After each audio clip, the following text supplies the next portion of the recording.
بسم اللہ الرحمن الرحیم۔ السلام علیکم۔ ہیومن سوشل نیڈ، یہ ہے آج کا موضوع۔ میں ڈاکٹر طارق شہزاد۔ انسان کو زندہ رہنے کے لیے نہ صرف خوراک اور ہوا اور پانی کی ضرورت ہے، بلکہ وہ ایک معاشرتی مخلوق ہے جسے دوسرے انسانوں کے ساتھ اور تعلق کی بھی ضرورت ہے۔ اس بات کی وضاحت کے لیے ایک سائنسی تحقیق آپ کے سامنے پیش کر رہا ہوں۔ 1972 میں ایک فرانسیسی سائنسدان میشل سیفر نے خود کو 440 فٹ زیر زمین ایک تاریک جگہ پر لے گیا۔ 180 دنوں کے لیے خود کو قید کر لیا۔ وہاں نہ کوئی روشنی، نہ وقت کا کوئی احساس اور نہ ہی کوئی انسانی رابطہ تھا۔ سیفر یہ جاننا چاہتا تھا کہ جب انسان فطرت اور وقت سے کٹ جائے تو اس کے ذہن پر کیا اثرات مرتب ہوتے ہیں۔ شروع میں سائفر نے اپنی روٹین برقرار رکھنے کی کوشش کی، لیکن وقت کی کوئی رہنمائی نہ ہونے کے باعث اس کا وقت کا احساس بگڑنے لگا۔ دن اور رات کی تمیز ختم ہونے لگی۔ وہ سائے اور آوازوں کے فریب کا شکار ہونے لگا۔ اسے ایسے محسوس ہونے لگا کہ وہ یہاں پر اکیلا نہیں ہے۔ اس کے خیالات منتشر ہونے لگے۔ اوپر زمین پر سائنسدانوں کی ایک ٹیم اس کی حرکات کا جائزہ لے رہی تھی۔ حیرت انگیز طور پر جب سائفر کو لگتا کہ 24 گھنٹے گزر چکے ہیں، حقیقت میں 40 گھنٹے گزر چکے ہوتے تھے۔ اس کا اندرونی وقت بگڑ چکا تھا۔ اس تجربے نے یہ ثابت کیا کہ وقت صرف بیرونی حقیقت نہیں، بلکہ دماغ کے اندر بھی تخلیق ہوتا ہے۔ جب روشنی، آواز اور دیگر بیرونی اشارے نہ ہوں تو دماغ اپنی ایک نئی دنیا بنا لیتا ہے۔ سیفر کے جسم نے 36 گھنٹے جاگنے اور 12 گھنٹے سونے کی ترتیب بنا لی، جو قدرت کی بنائی گئی 24 گھنٹے کی روٹین سے بالکل مختلف تھا۔ وہ جس جگہ پر رہ رہا تھا وہاں پر مکمل اندھیرا تھا اور بہرا کر دینے والی خاموشی تھی۔ شروع میں سائفر نے اپنی روٹین برقرار رکھنے کی کوشش کی۔ اس نے بھوک اور تھکن کو اور کھانے کے اوقات کا تعین کرنے دیا، لیکن وہ سائے اور آوازوں کے فریب کا شکار ہونے لگا۔ اس کے خیالات منتشر ہونے لگے۔ تنہائی اس کے ذہن کو توڑ رہی تھی۔ سائفر کی ذہنی حالت آہستہ آہستہ بگڑنے لگی۔ وہ جملوں کے بیج الفاظ کو بھولنے لگا۔ وہ عام حقائق کو بھولنے لگا۔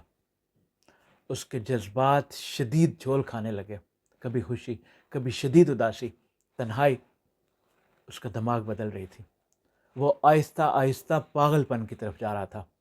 وہ خود سے باتیں کرتا اور اسے اپنی آوازوں سے سکون ملتا، لیکن ایک ظالمانہ اور بے رحم خاموشی ہمیشہ واپس آ جاتی۔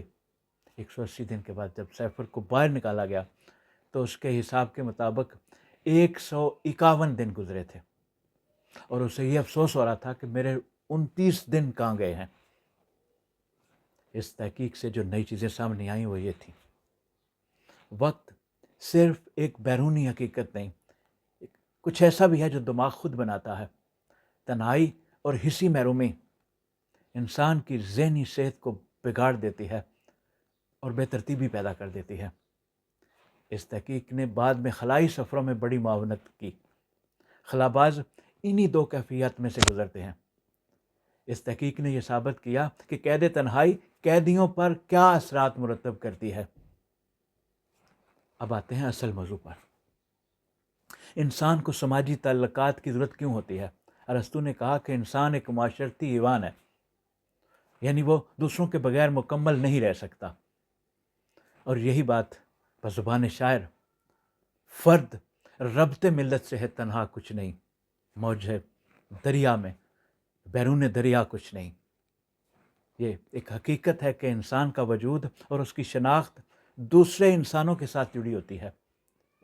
اگرچہ بعض اوقات ہمیں دوسروں لوگوں کی باتیں، ان کا رویہ، ان کی موجودگی پریشان کر رہی ہوتی ہے، لیکن یہ سب ہمارے ذہنی استحکام کے لیے بہت ضروری ہیں۔ روشنی، دوسرے لوگوں کی آوازیں اور ان کی موجودگی ہمیں وقت کا احساس کرنے میں مدد دیتی ہے۔ زندگی میں بعض لوگوں کا رویہ پریشان کن ہوتا ہے، لیکن یہی رویہ ہمیں مضبوط بناتا ہے۔ جب کوئی انسان مکمل تنہائی میں چلا جاتا ہے تو وہ اپنی شناخت اور حقیقت کے احساس سے محروم ہونے لگتا ہے۔ میشل سیفر کے تجربے سے ہمیں یہ سیکھنے کو ملا کہ تنہائی صرف ایک وقتی سکون نہیں بلکہ ایک خاموش زہر بھی ہو سکتی ہے جو بالآخر ہماری ذہنی صحت کو برباد کر دیتی ہے۔ دوسرے لوگوں کے ساتھ تعلقات چاہے وہ ناخوشگواری کیوں نہ ہوں، یہ ہماری زندگی کا ایک لازمی حصہ ہے۔ زندگی میں توازن قائم رکھنے کے لیے ہمیں دوسروں کی موجودگی کو قبول کرنا سیکھنا ہوگا۔ تنہائی صرف لمحاتی سکون دے سکتی ہے، مستقل تنہائی ذہنی تباہی کا باعث بنتی ہے۔ اپنی ذہنی صحت کے لیے سماجی تعلقات اور ناپسندیدہ عوامل کو بھی تسلیم کرنا سیکھیے۔ اپنا خیال رکھیے، بہت شکریہ۔ السلام علیکم۔